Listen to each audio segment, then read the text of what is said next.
School service কমিশনের 26,000 চাকরি বাতিল মামলার রায় বৃহস্পতিবার ঘোষণা করবে সুপ্রিম কোর্ট। প্রধান বিচারপতি সঞ্জীব খান্না এবং বিচারপতি সঞ্জয় কুমারের বেঞ্চে এই মামলার শুনানি রয়েছে। ফেব্রুয়ারিতেই শুনানি শেষ করে রায় ঘোষণা স্থগিত রেখেছিল আদালত। বুধবার জানানো হয় বৃহস্পতিবার সকাল 10:30টায় প্রধান বিচারপতির বেঞ্চ এই মামলার রায় ঘোষণা করবে।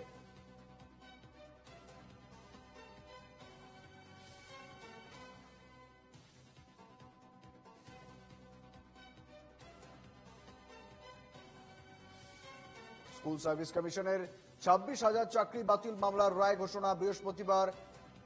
এই রায় ঘোষণা করবে সুপ্রিম কোর্ট। প্রধান বিচারপতির সঞ্জীব খান্না এবং বিচারপতি সঞ্জয় কুমারের বেঞ্চে এই মামলার শুনানি হয়েছে। ফেব্রুয়ারিতে এই শুনানি শেষ করেছে এবং রায় ঘোষণা স্থগিত রেখেছিল আদালত।